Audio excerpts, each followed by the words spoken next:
Right. So hi, Robert. Thank you so much for joining me today.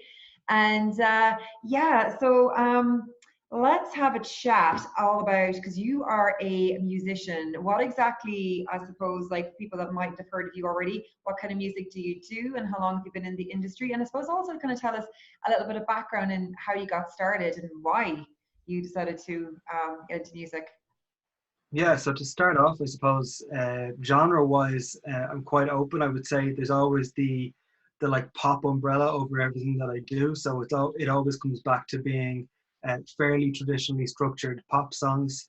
But then I take on different flavors depending on my mood at the time. And since 2018, which is when I've been back actively as an artist releasing music, I've had more of a country flavor to my music, and then in the last year, I suppose, I've started collaborating with some EDM artists, which has brought more of an electronic flavor in. So I kind of have parallel um, like projects. So I would often release a single that might be like a pop country single, and then a few weeks later, I will release a remix bundle, which will kind of broaden my audience and allow me to experiment more than I would with maybe something that's a single.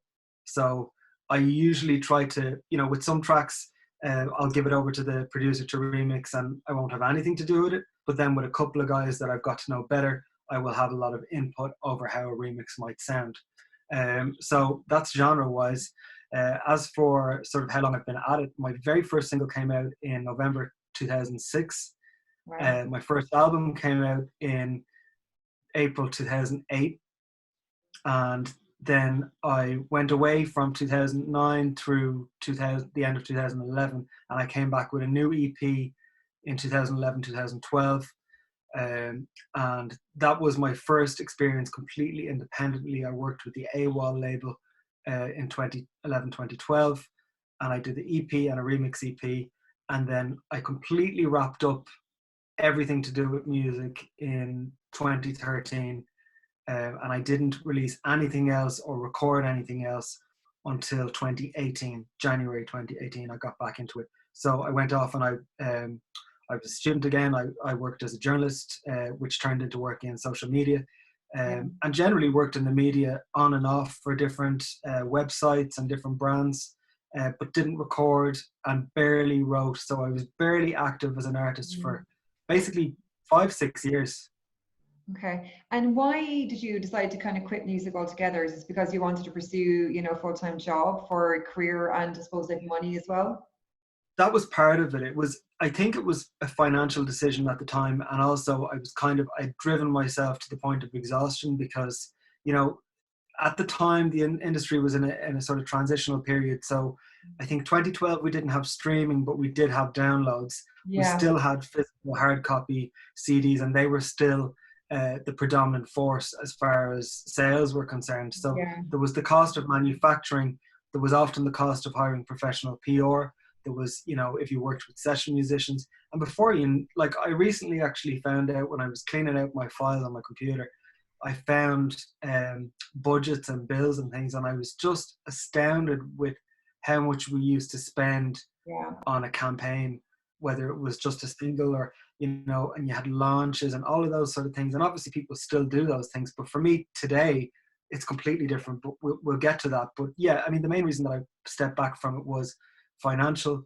And also I think I was just burnt out from it. And I kind of thought, Yeah. how much more can I do this completely on my own? I had no manager.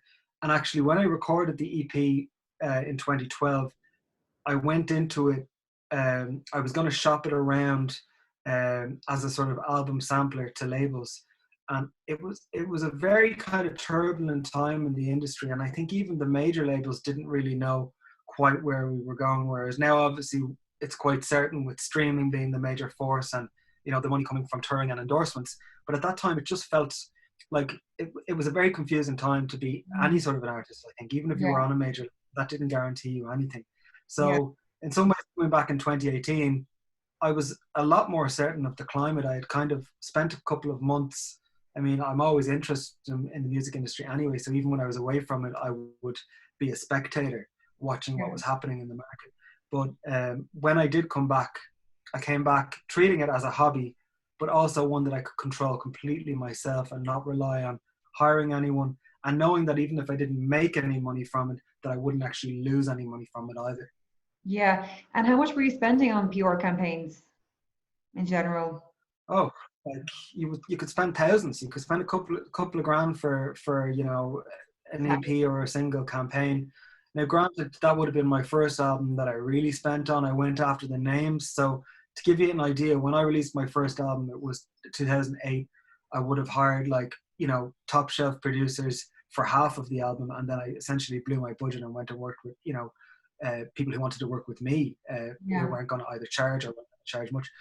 But as for, I didn't do videos at the time because, again, you didn't have so much access to people online now where you can sort of say, like, you can find somebody who'll do a video for a reasonable price for you. So I never had the full sort of 360 campaign that you would have needed Yeah. for, you know, a pop launch. So what I did have at the time, we had obviously the likes of HMV and Virgin or Zavia or whatever they were.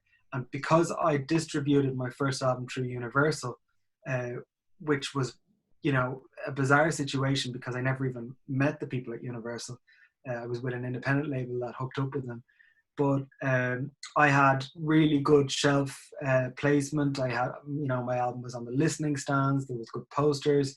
So there was a lot of, you know, positive sides to that record and having the right people behind it.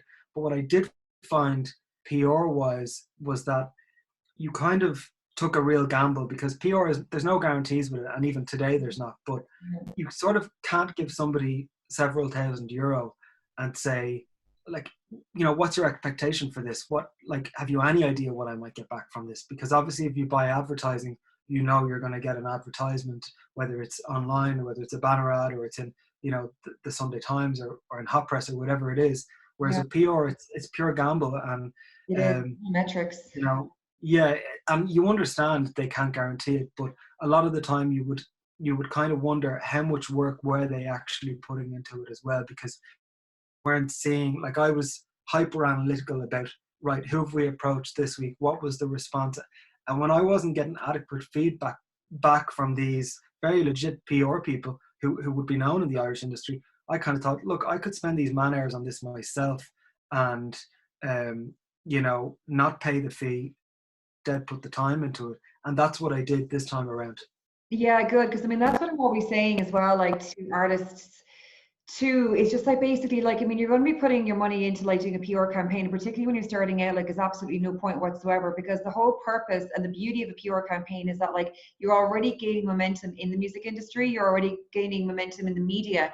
So therefore, that's when they'll come on board and they'll give you a push, and that kind of generates a lot more for you and get yourself out there, you know, to a larger scale. But like at the very beginning, when nobody knows you and nobody knows who you are, you might have an album out, you might have an EP out, you might have a single. And if you get a PR company behind you, then they're just going to like literally send it out to their entire database. And if someone picks it up, they pick it up. And if they don't, they don't. They don't care because they're getting paid and they've done their end of the job anyway. So that's kind of pretty much Exactly. the way it works with PR. And what I'm always kind of saying as well is to kind of do it yourself, to really just, you know, do the research. I mean, it's, as I was saying to somebody there today, actually, it's funny enough, like, I mean, it's like me saying to, you know, I want to set up a business, but I don't want to do the work.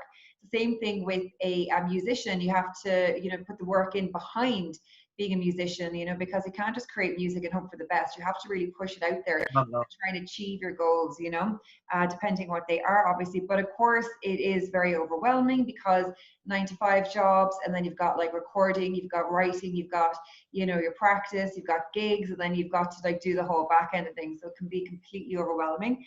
But that's kind of like where I come in and try and, you know, focus it down and try and help musicians to kind of just do it piece by piece. But as you said yourself, like, I mean, you can do, I mean, it's been proven as well already that you can 100% actually achieve the exact same success by doing a DIY campaign as you can from a major label. Do you know, as well, you know, it's just about putting in the Absolutely. work and being Especially comfortable with today. it. Huh?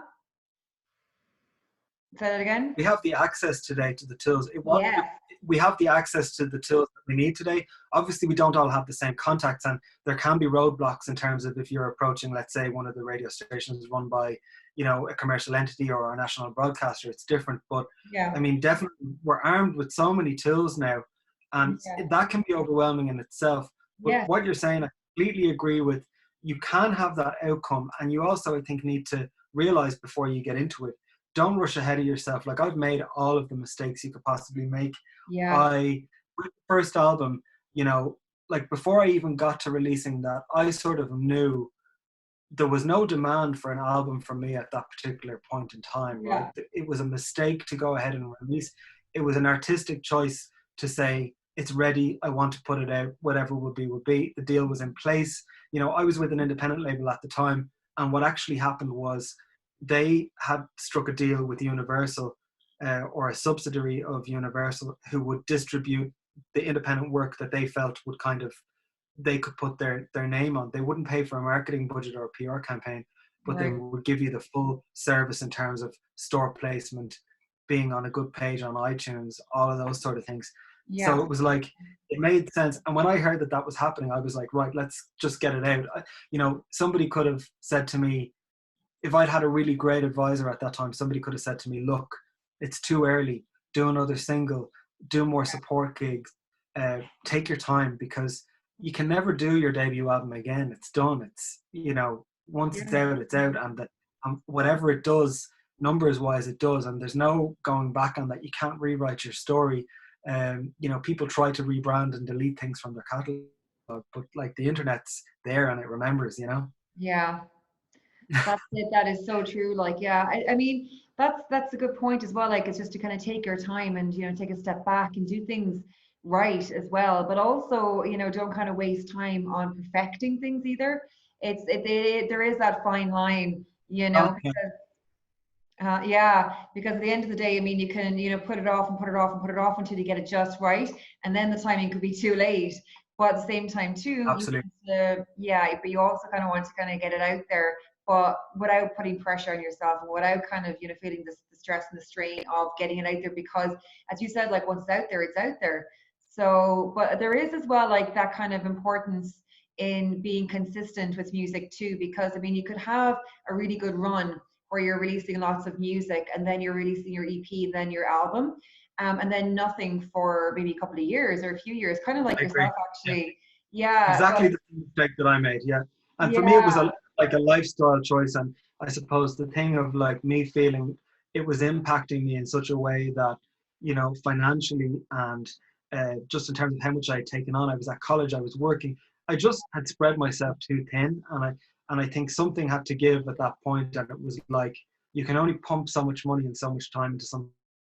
And then when your expectations are too high and you don't get the result that you hoped for, then you throw it all up in the air. Whereas this time, going in with much more managed expectations, I've actually been much more pleased with the outcomes, because I've sort of said, oh, I didn't expect to get that much support from, you know, community radio, local radio, random plays in Canada, France, Australia. You know, you kind of think those are all bonuses when you don't expect it. You yeah, know, because as an independent artist, it's like, think of the amount of independent artists around the world doing the same thing and 100%. approaching the same people. It's just absolutely mind-boggling to think, like, how many emails must be in these, like, you know, bloggers' inboxes and Radiohead's inboxes. And but what you're saying about the whole release schedule, I mean, that is my biggest regret. If I could say I've had one regret, as an artist in the industry, it is the long gaps between releases, because it absolutely hurts you. You're coming back and you're starting completely again. Yeah, Whereas if you release a single, if you only release one song every 3 months and just keep going like that, even if you do yeah. that for 3 years, that's more beneficial than doing an album and then disappearing for 3 years. Unless you're in a situation where you have such a huge cult fan base that they will wait. But, you know, not many of us are lucky enough to have that. No, very few. Yeah, 100%. I mean, even if you can do even more than every 3 months, but yes, like even at the very least, like 3 months. Yeah. I mean, Yeah, if that's all you can afford, you know, if you do have expensive taste in producers and you can sort of well, say, I'd yeah, rather go fewer, and you know, for me personally, I would definitely rather do more than that. But sometimes it comes down to, you know, yeah, financially whether you can do it, and also giving the song space to breathe a little bit. So, you know, if you kind of think there's a bit of life left in this song, or for me, because I often release remixes and one of them often will nearly overtake the original version, you sort of think, well, let that go and see what happens for another 6 weeks, you know? Yeah. So I suppose like tell me as well like what you find are the major differences that you're actually applying now as an independent artist in comparison to what the mistakes you made previously. Like what are you doing different now to kind of get the results that you're actually getting now? So I made kind of two rules for myself at the very beginning before I started it all. So I started recording in January 2018 and I released the first single on the 30th of March 2018. So that gave me basically the guts of 3 months to plan everything that was going to happen. And the first time it was very much trial and error. But what I did say to myself, two rules wise, was I'm going to do something every day proactive to get an outcome. And I'm going to go into it with a really optimistic, positive outlook. And that's one thing. And the second thing was that I'm going to be organized. So instead of having scraps of paper everywhere or endless notepads with people's details or information and out of date details of that, I was going to create a spreadsheet for every territory that I was approaching. I was going to create a spreadsheet for bloggers, for print media, for radio, local, national, regional, whatever it is. So my computer is full of spreadsheets for each single release. But taking that first single release, for instance, I decided, right, what are the key things that I want to achieve with this? And I thought, right, I want to get a radio premiere with somebody who has a good reputation. You know, it doesn't have to be the biggest radio station, but it has to be somebody who I would trust as, you know, someone sharing music. I'd want to like take their opinion as this is a great new track. So I approached, in this case, Jason Collins, who at the time I think was with KFM or Yeah, he's with 8 Radio now. LMFM or one of them. Yeah. Yeah, so he's everywhere now, and he's a trusted radio DJ. So luckily he liked the song, and it went from there. And then the likes of Roddy Clear and all of that similar caliber of trusted but somewhat semi-independent radio DJs were getting on board. And then the same thing was happening in the UK, you know, at pretty much the same time. And then you were noticing people from RTE giving you a spot play, or from, you know, Today FM or from 98 giving you a spot play. Of course, they're not going to playlist you because a lot of the time they don't have the space, and you know, you're not. What are you bringing to them? You don't have a fan base, a listenership. But yeah, that was the main thing I did. And as for the spreadsheets, then it was kind of like really silly organizational tricks like color coding. So I would have like a green, orange, red light system in a grid where I would approach somebody when they would come back to me and they would say, no, it's not for us. And generally they would give you some sort of feedback like it's too country, it's not country enough. I would write a note of that in the column. I would say who I spoke to and the date that I spoke to them on. The orange would be for somebody, let's say, who would say, I'll listen to this over the weekend. It might be something we can squeeze in, but the playlist is a bit tight at the moment. So I would orange that, put the note in, you know, and then green is obviously the jackpot when you actually get playlisted or an agreed play date. And then for me, this is where I feel like things were different this time. Because I'm not a PR person, I have the time to actually go and, I'd say, make a graphic, right, with my single artwork, with the radio station artwork, with the name of the show, all of that sort of thing. Hype it up as, you know, my single is going to be played on this show at 2 p.m. this afternoon. Tune in. Here's the details. And you're then doing promo for the DJ, the radio station, the show, and they're retweeting it.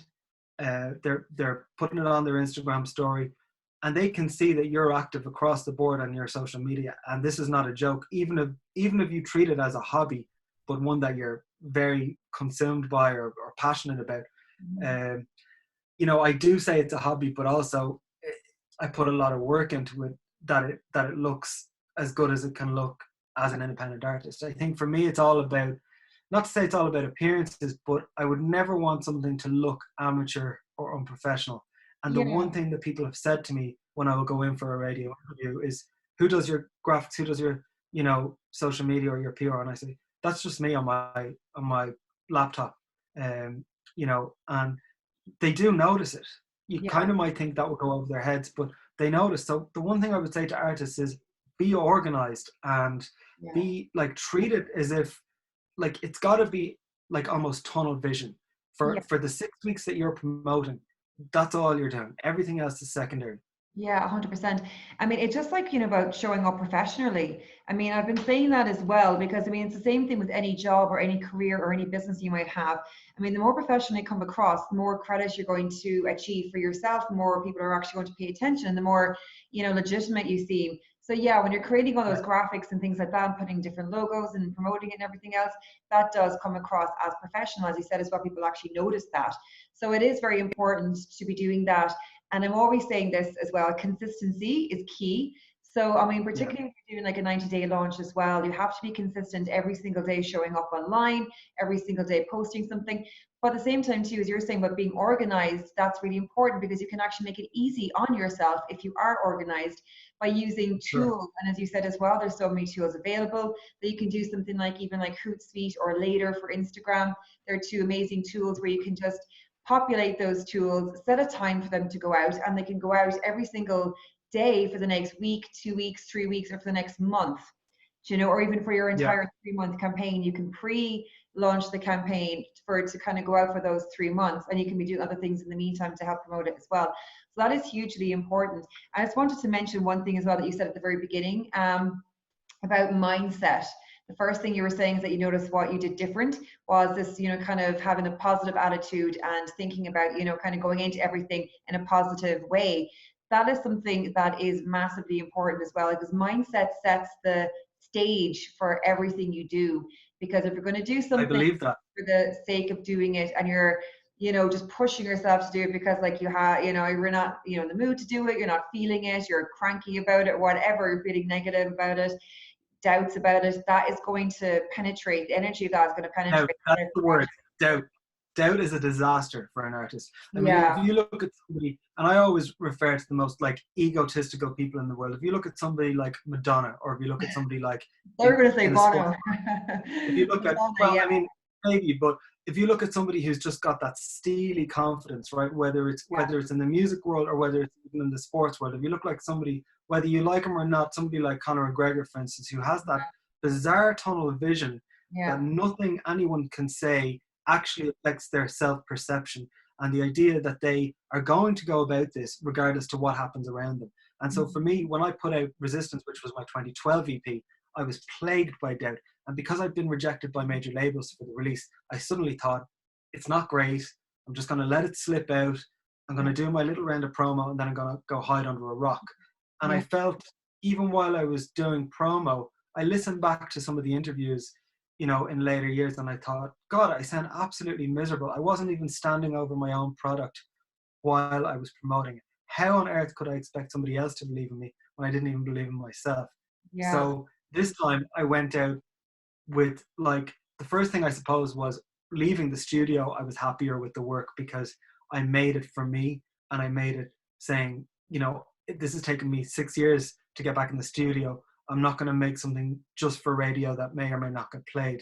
yeah. So it was making it absolutely for me to say, you know, if I have to walk away from this after this one time, I'll be happy that I have this and I'm like proud of it. But going out and doing promo, it's something that you're really proud of. It's a lot easier to be optimistic.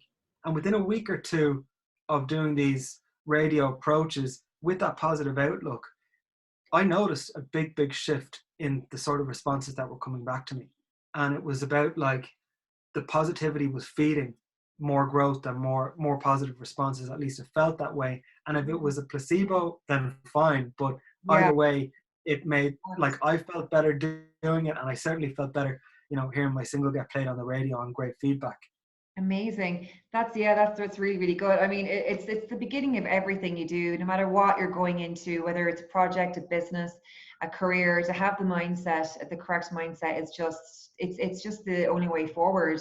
Just, it's the first thing you Absolutely. should kind of like, get right and be positive, because otherwise it's just not going to work. Because yeah, like that doubt and fear can completely take over, just way too easily. But yeah, and so you're telling me as well about like a couple of different things that you have. You were saying that you were actually talking to Alan Swan recently, actually, Yes. and you were talking about like artists like getting their music on radio and the differences between before and now and how to actually get on radio. So what are your sort of, I suppose, tips for musicians, and what did Alan say about Yeah. So I never music on radio? I never really have the opportunity to talk to, you know, major commercial heads of radio stations, as Yeah, most of us independent artists don't have that luxury unless we have a contact. yeah, I've only ever been played, I think, on RTE, like 2FM or Radio 1 on 2 occasions. And both of those times, well, one of those times was sort of pure chance that the DJ in question liked it.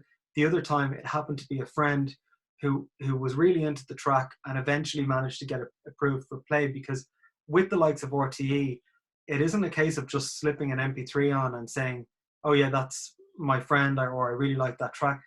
Nobody cares. Head of music has to, you know, approve everything. You know that, but I think the general public is not aware of that, and a lot of independent artists think, oh, if they like the song, that'll be enough, and they fill their email, you know, full of all of this inspirational, flowery press releases that really aren't going to make a hell of a difference, because it doesn't matter actually whether the head of music or the DJ in question likes the song or not. They're going to go onto your Spotify. They're going to look at your numbers, right? They're going to go and see what other radio stations are playing you. If you're not getting the track already played on community radio, local radio, regional radio, they're going to wonder why. Why are you jumping straight to the top? You know, and obviously, if an independent artist, like I would love to say, oh, I'm not going to bother sending the track out to like 200 names that are probably have a tiny listenership, and it's not going to have a huge amount of benefit to me. But ultimately, we don't have a choice. We have to do that to get to the next step or the next platform, because they are looking at the smaller radio stations. And that has been said to me. People who work in small radio stations have said to me before, oh, RTE are definitely looking at our, you know, the types of programming we're doing, the types of artists that we're featuring, you know. And I kind of thought, sure they are, but they actually are, because, you know, I heard it straight from the horse's mouth. And another thing is they're looking at your numbers on socials. So they're looking at your Instagram. They're everywhere. It's a 360 situation. They're looking at live. They're looking at what radio promo you're doing. They're looking at not just your numbers on social media before you go buying social media followers. It is engagement, and it is like, where is the fan base? It's the same as, you know, Alan said to me something about, it used to be enough to have a sellout gig at Whelan's, and suddenly, you know, radio DJs and hot press would be going after you saying, let's do an interview, come in for a session. Now it's like you're selling out a couple of nights in the Olympia before they want to know you. So, you know, that's kind of very, to me, to look at that, that's quite demotivating, because you think, oh my God, how am I going to get to that point before I even get a play? I think the play can no longer be your ultimate goal and your ultimate destination. You have to be thinking about checking off individual boxes on all the different levels as you go. Because if you treat something like a radio play on 2FM or any of those stations as, when I get that, everything will be great, it's actually not going to make that significant a difference to your career ultimately. Everything needs to be working together, as you know, for it to have an impact. And the only way to make an impact, I think, as an independent artist, is you almost need to build your following, and then the media will start to go, oh, look, they have a following. What can they do for us? It's more what can we do for them than what can they do for us. Yeah. Oh, yeah, 100%. And I mean, I even had like my own sort of small radio show as well for a while, like initially back in 2015 up until about 2018 in the Arena. And I had it on a brand new station that's set up in Cork in 2015 called Room 101. And it was predominantly like a heavy rock station. It was just like an internet station. So I kind of came on doing my indie show. And yeah, I was very aware at the time because, of like, you know, bigger stations listening to smaller stations. So I'd be kind of careful sometimes of like the artists that I would promote for that reason. And then sometimes I would kind of just be lazy and play sort of old classics, you know, but like indie classics. But I mean, I still love kind of, you know, getting new music from musicians and, you know, kind of trying to be that person behind to kind of help them promote it. But yeah, it's so true. So regional radio is something that artists really need to look at. College radio. We should never look down on it, you know, it's equally important. We should never look down on it because it's equally important. It is 100%. I mean, you know, I suppose like everything really at the end of the day, like starts with community. Like I did a Facebook Live there a few months ago actually about like ways to make money as a musician. And I mean, a lot of it as well is like, or did you? Yeah, really good. Oh, nice one, thanks. But like a lot of it as well was kind of like starting in the community and just kind of, you know, really, you know, going to local, you know, charity events in the community, kind of anything that's happening in the community, kind of starting there and then kind of branching out. So the same thing with radio, whether it's in your particular community or a distant community, it's again like starting small and taking those baby steps. Like, so, I mean, imagine if like you had 6 different community radio stations or even 4 all playing your music. Wow. I mean, that's huge. I mean, that could That be does happen. the east, Now, west, south, and north of the country, you know, and then that's going to perk up ears, and then you're going to have the attention of the likes of 2FM and Today FM and things like that, you know. So I mean, it all starts somewhere for sure, 100%. you're then building like not just relationships. Like for instance, I would have 5, 6, 7 heads of music in community and local radio stations that I would now be friendly with, and I would play them previews of stuff before it's even finished a lot of the time, because I respect their opinions. You know, I respect that they've supported me in the past, and you always think they're probably going to support the next one as well, because they've invested in your career. They want to boost you up.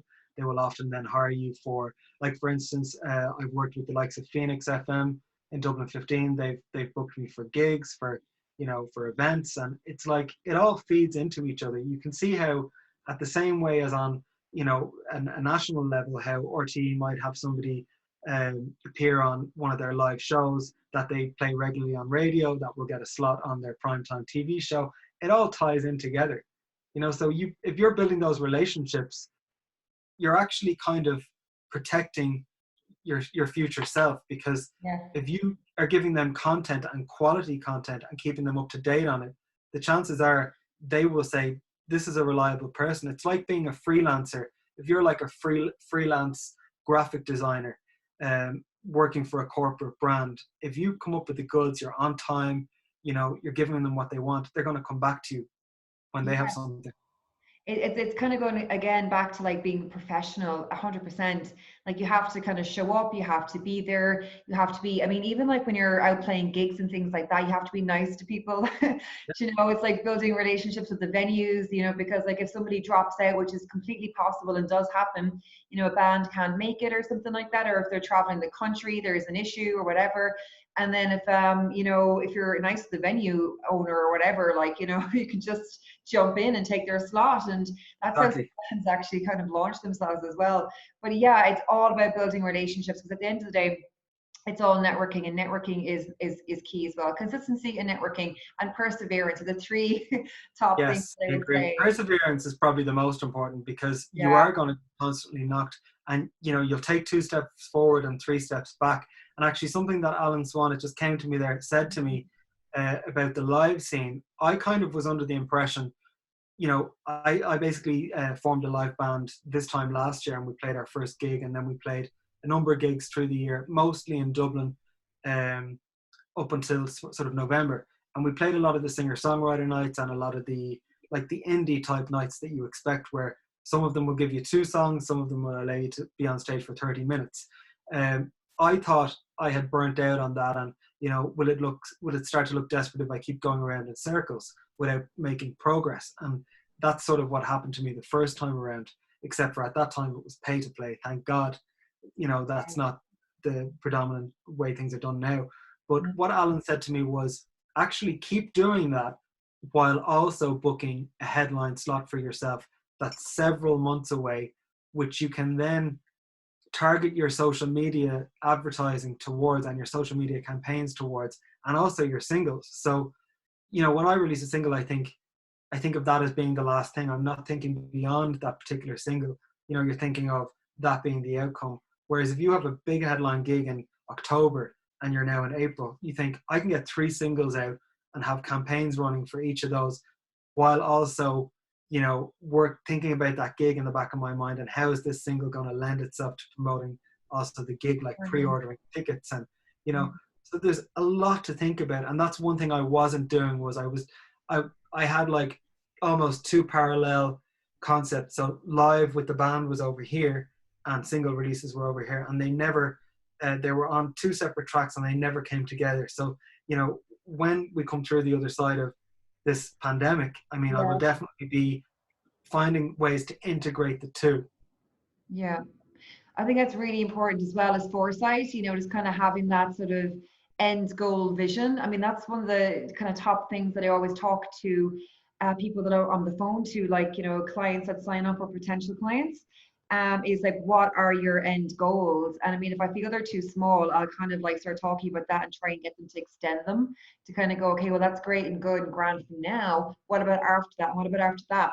Because I mean, particularly in Ireland as well, it's such a small country. And to be fair, because it's a small country and everyone is sort of, you know, so friendly. I mean, you're talking to Alan Swan and, you know, you can make contacts easily, but it's Yeah. retaining those contacts that are hard. But you can actually kind of get, you know, a good recognition, like, and, you know, a good bit of radio play, and you can kind of reach your audience quite quickly in Ireland. But then after that, you kind of hit a plateau, and it's like, where do you go after that? What are you going to do then? Yeah. And that's where, as you were saying, like, that people kind of tend to just, you know, have their single being played on the radio as the be all and end all, when it's like, no, that's just the beginning. It's like, how do you maintain that now, and how do you actually kind of create your career from that, and how do you leverage that, basically? And the thing about it is, like, a lot of artists do have to kind of like go overseas for that. But I mean, saying that too, I mean, you can completely have your career here, but then it's going again back to what I was saying earlier about keeping the music consistent and like putting it out every quarter or every couple of weeks, or as Yeah. when you can, as opposed If to you kind of can, walking yeah. Yeah. away. Yeah. So I mean, it's a full-time job. You know, it It really is. Yeah. is. Yeah, People 100%. don't realize how much there is going on behind the scenes. They'll see a single and they'll be like, oh, maybe it took them 2 days to record that, you know, Yeah. and you throw a few bits together. But like, there's so much happening, like any industry, in the same way that I wouldn't understand maybe how much goes into the, you know, the building of something in the film industry. It's just, it's so Exactly. much time, and especially if it's a one-man show, or, you know, if it's just you and your band doing it. Like, whereas obviously if you have a team, it's completely different. You're you know, you're not even delegating because they know what their job is. Whereas with us, we're sort of trying to learn it on our feet as well, you know. Yeah. And you're hearing then lots of conflicting things. Like, one person will tell you this, and then you'll go to the next promoter and they will, and then you watch the, you know, influencers who are, you know, knowledgeable, but who also maybe have different experiences or in different territories. And like, Ireland is a unique place in the sense that I don't think you can expect to make a living from releasing music, recorded music, and just, you know, getting great radio play.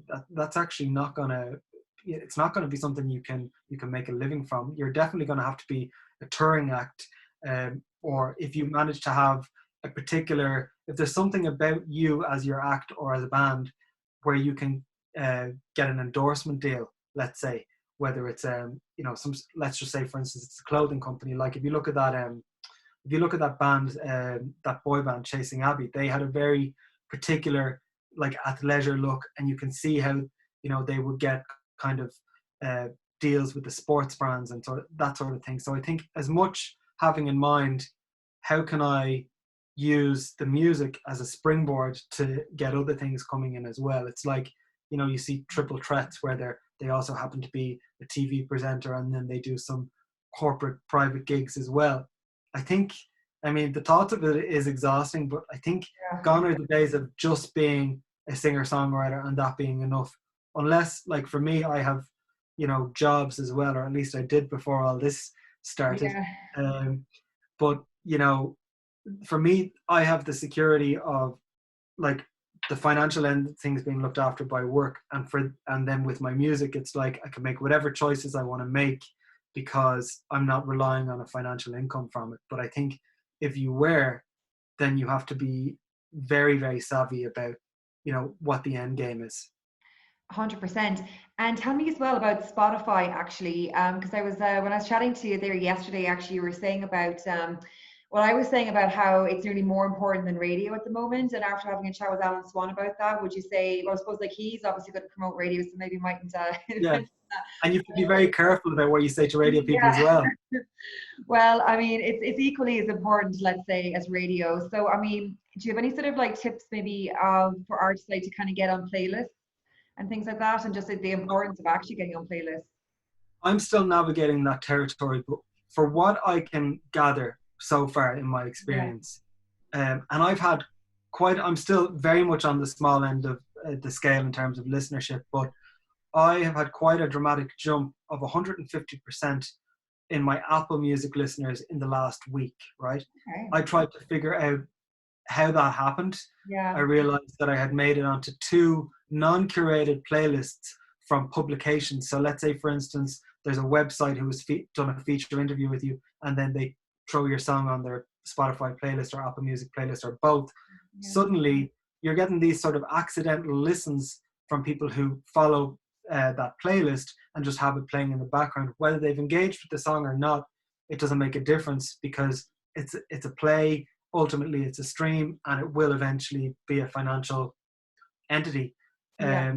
But as far as getting on Spotify curated playlists, I did go to a Spotify masterclass once last year, and that is my big aim since I started releasing these few singles the last 18 months, was to get that Spotify playlist, because I think it makes a world of difference. I think it makes a much bigger difference than being a featured act on one of the commercial radio stations, even for a week, because it's forever there, and it is also a case of people now curate the music that they want to listen to themselves, but they do listen to the likes of, New Music Friday, or, whatever it is, the equivalent on Apple Music. There's great playlists on there where I've discovered bands like, I think I found Wild Nothing, who I love, and Tame Impala, and all sorts of, alternative bands that don't get played on radio, Yeah. but actually Spotify and Apple Music are breaking these bands by saying, hey, we saw you liked this band, you'll probably like these as well. Yeah. Which is amazing, because obviously a lot of the time it's curated by a person, sometimes it's an algorithm, whatever it is, it works. But what I would say to artists in a similar position to myself is to approach as many small playlists on Spotify as possible that you think fit your music. So if you Google search like Spotify playlists, independent artists, you'll find that there's a lot. And let's say you make tropical EDM, you're going to approach obviously that genre. If you make soft rock, you're going to approach that genre. Don't like spam people with stuff that isn't relevant to their playlist. It's the same as with radio. But I think in the same way, you can apply the same rule as we applied to community radio or local radio.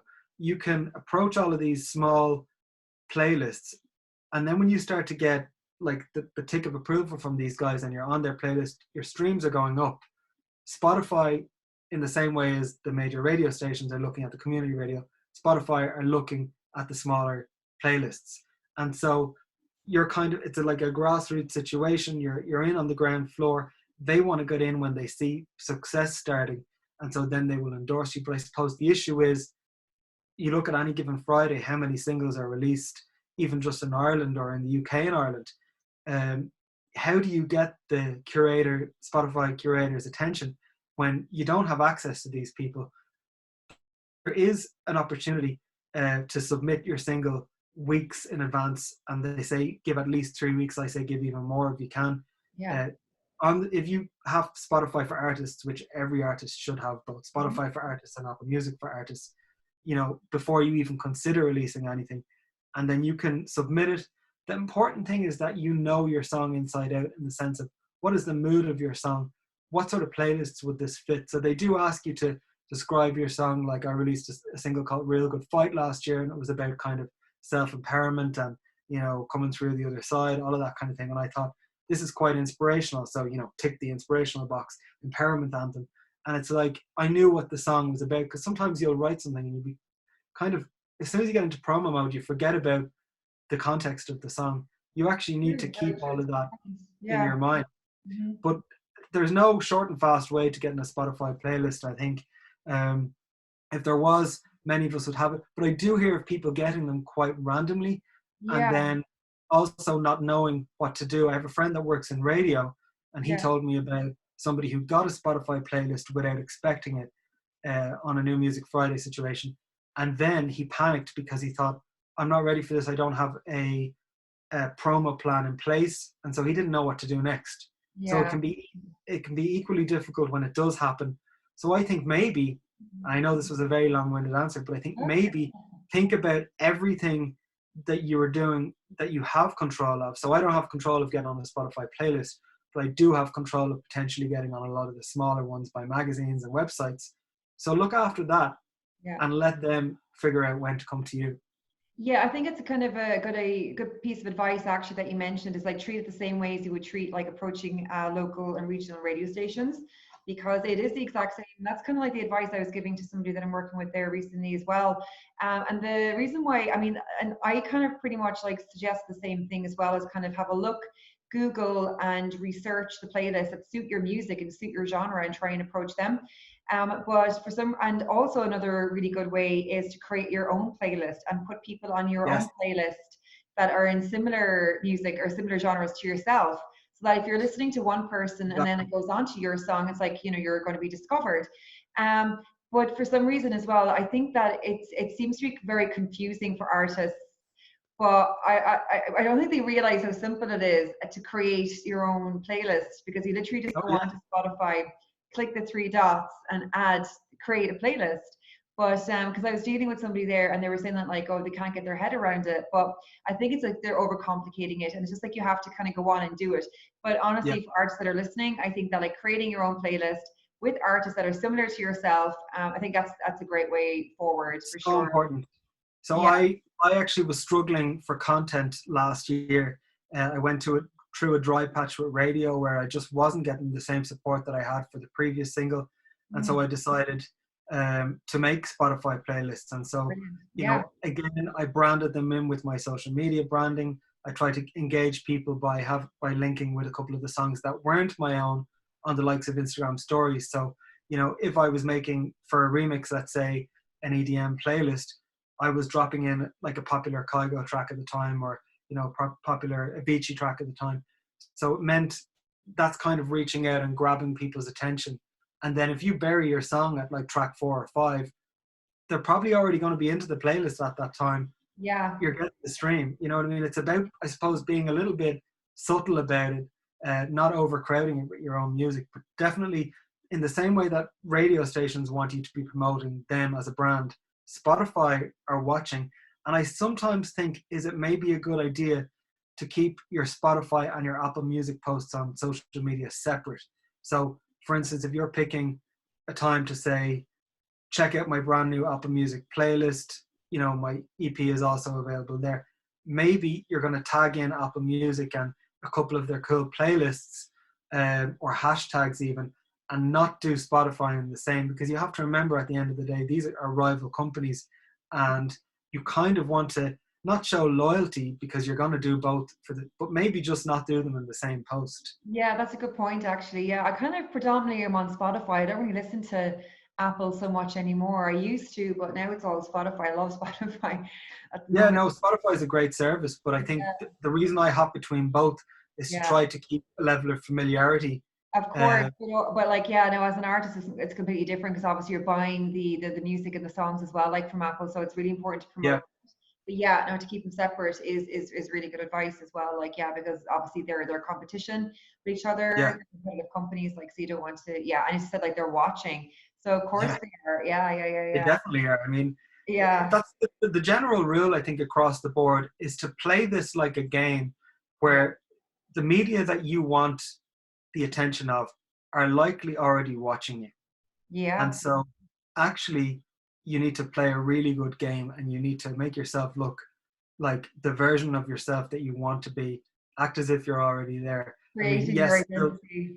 yeah, you're kind of, I mean, it's a role that you're almost playing, you know, and it's, I Yeah, think even if you decide to do, like recently only started doing like Instagram lives and ask me anything sessions and stuff like that, and you think there's no market for that for me, but actually people who have listened to your track but haven't yet become a fan will sort of become converted to fans when they hear you having a casual chat, and you know you're engaging with the people who have streamed your music. yeah, um, I think definitely video content, like it's fine to have a track out on Spotify and whatever, but if you don't have video content where people can actually get to know you, a lot of the time, if you think of, there's so many legacy acts out there who aren't the best vocalists in the world, who probably, like, you know, hire songwriters to do a lot of the work for them, but what they do have is this engagement with the public, you know, this yeah. kind of Engagement like is so bond, and important. and maybe they have a cult fan base. Even like if you think of acts like Roisin Murphy and Robin, for instance, they have this like cult following that they never really exploded, but they've had they've been building as the years go by. And Yeah. even when mainstream media didn't support them, they had that cult fan base growing and growing and growing.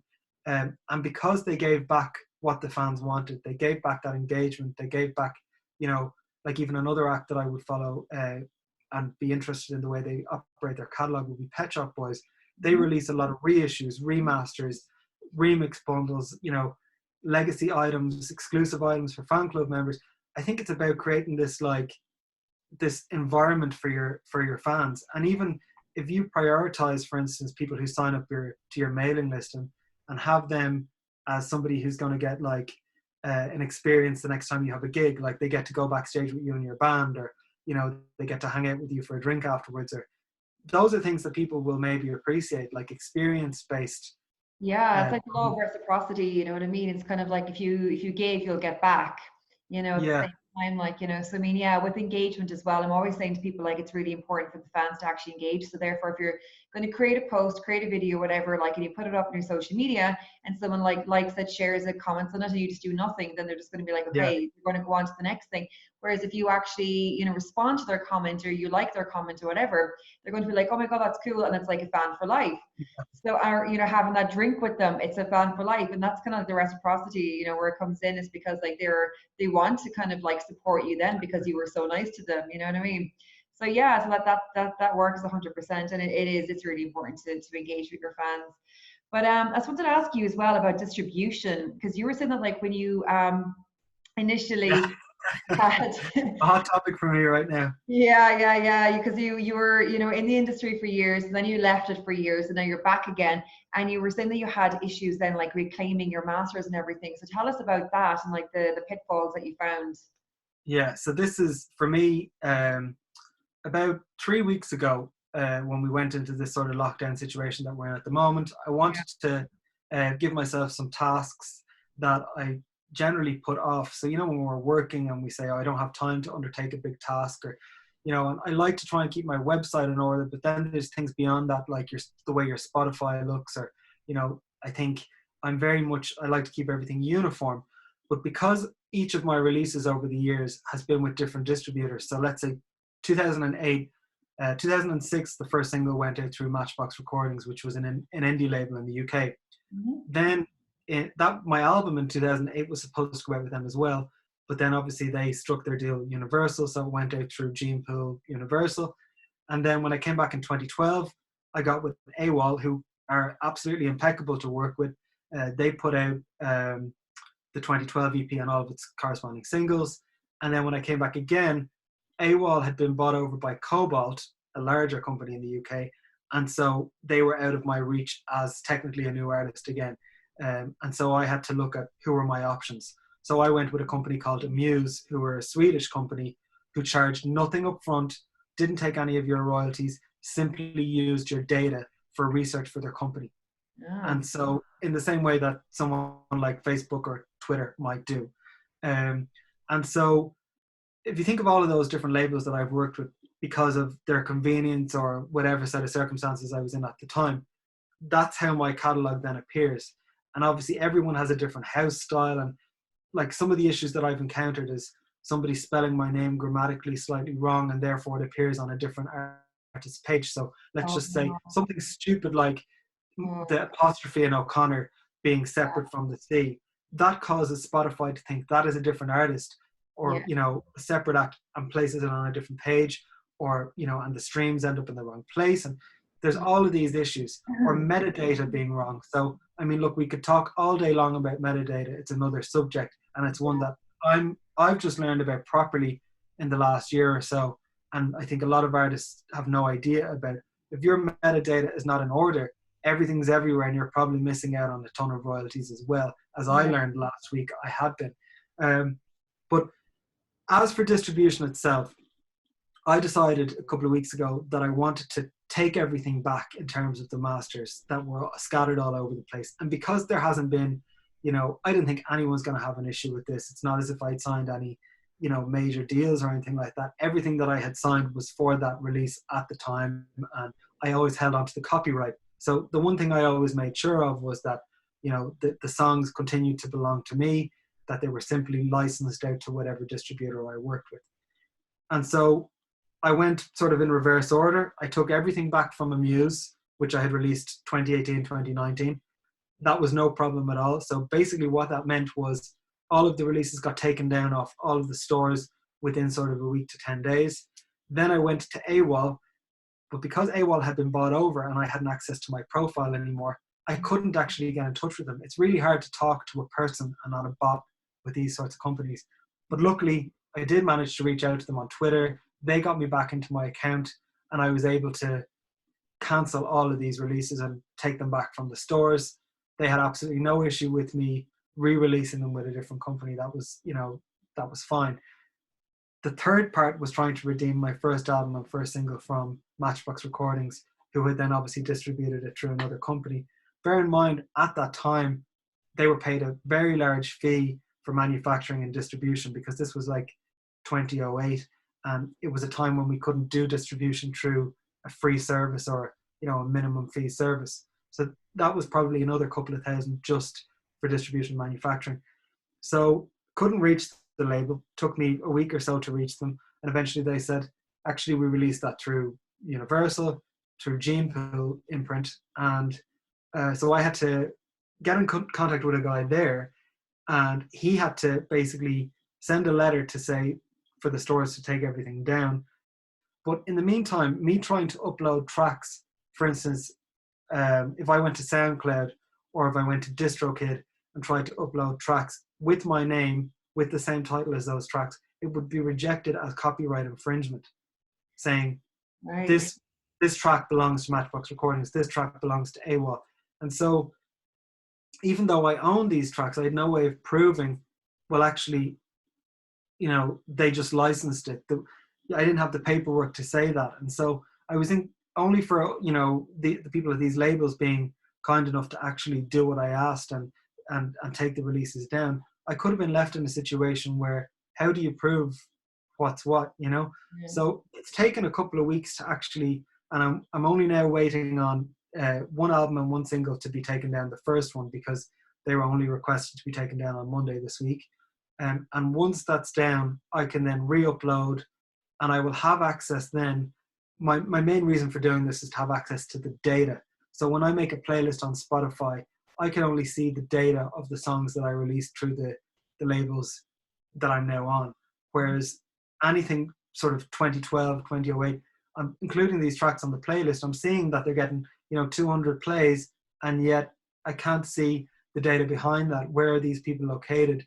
Where are my royalties? And, only when I went to leave AWOL and take the releases back, I discovered there were royalties just lying dormant there.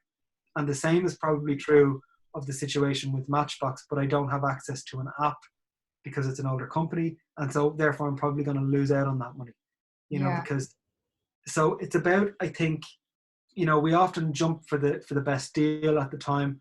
And I was talking to an artist this morning who's just about to release his first single. And I was just saying, be really careful and think beyond even your first single. Think, is this company one that sits well with me? Because Spotify also has an issue.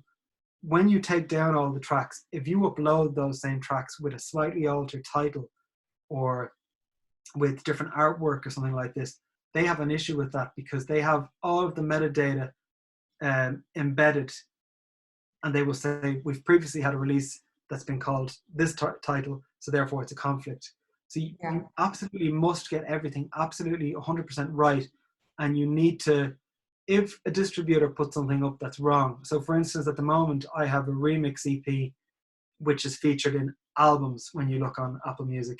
And I've sent a request to my distributor and to Apple Music. That is not an album. It's an EP. It's a remix EP. And so I therefore don't want to be at the top of my stack when people go on and they will get the wrong impression. That's not the first thing they should be hearing. But if that was left for any amount of time, there won't be any changing it, whatever way their system works. So you have to be constantly on it as far as distribution is concerned.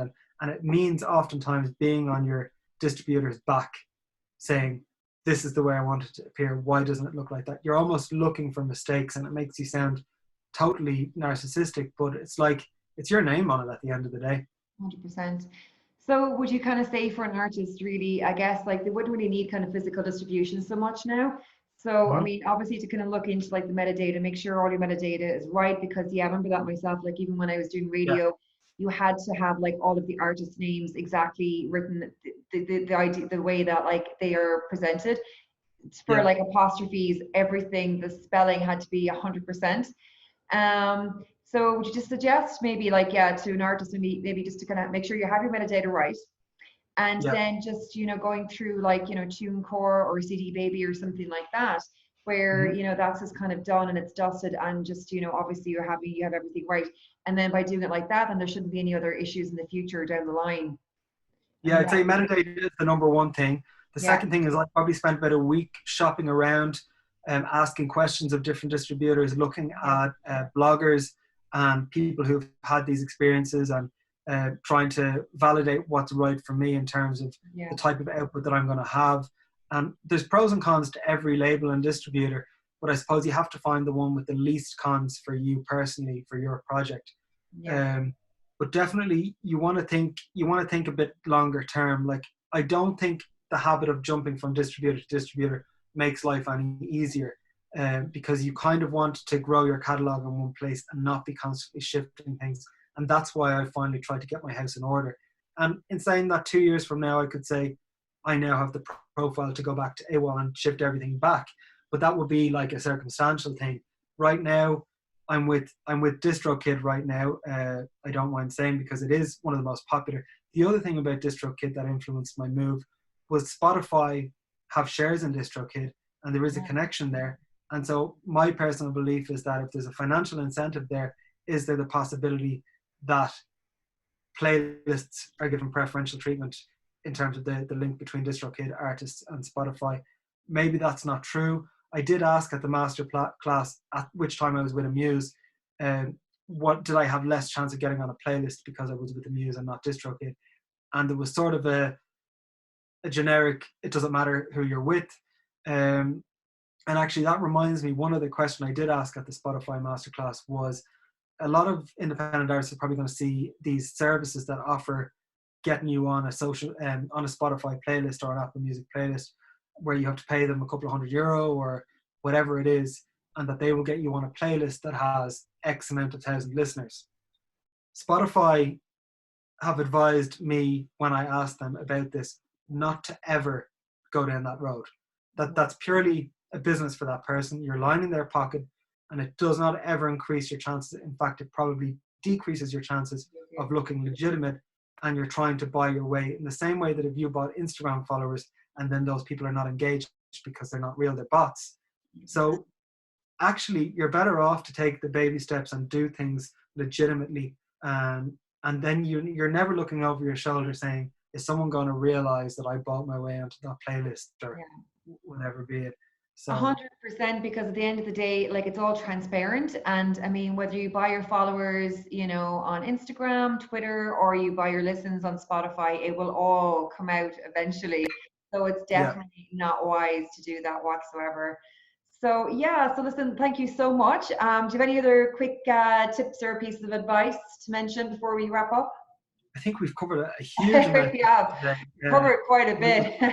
yeah, it was a lot of fun. I love talking about this stuff, Yeah, especially when someone else has an appetite for it as well. yeah, absolutely. Uh, my throat is gone dry now from all the talking, but I think the one thing I would say is give yourself adequate time, and you're going to make mistakes no matter what, and you'll learn from it and you'll apply it to the next single or the next release.